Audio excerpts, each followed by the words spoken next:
Добър ден, бързо един сладолет. Разбира се. Какъв да бъде? Какъвто и да е, някакъв ефтин. Разбира се, заповядайте. Много благодаря. 85 лева. Да, как 85 лева, бе? Всъщност, знаете, може да има грешка. Момент да проверя само. О, да, наистина 200 лева е. Заповядайте. 200 лева за кутия сладолет. Не за цялата кутия. Само за една лъжичка. Цялата кутия 600 лева. Ма какъв е този сладолет, бе? Чакайте, дайте ми някакъв друг. Добре, ето този. Ще ви излезе по-ефтино. Еми, колко е това? 1500. Моля, дали ще да ми излезе по-ефтино? Да, защото ние имаме невероятни лизингови схеми.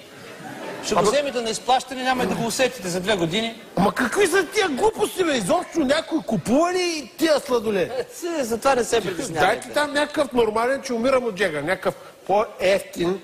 Ефтин, викам, ако може. Нали? Е, този, например. Този? Да. Ето. 6000 лева. На кутията пише 2 лева.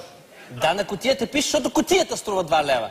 Сладолет е 6000. Заповядайте. Абе, какви са тия цени, бе? Как очаквате така да си продадете тия скъпи сладолети? Как я мислите? Не се притеснявайте. Добре, колко струва, примерно, този? Този струва 12 000. Този? 16 000. Този? Носите ли се ключовете от апартамента? Ай, сега. Добре, вие наистина как очаквате да си продадете тия сладолети, а? Как очаквате? А колко струва, примерно, този? Този зеления? Да. 20 лева. Само? Само. Ама целият сладолет? Целият сладолет. Не само кутията? Не, само целият. Без уловка? Без никаква уловка. 20 лева. Взимам. Даже взема 2. Добре, ето още един зеления. Айде. Абе, чакай малко, 20 лева също е много за сладолет.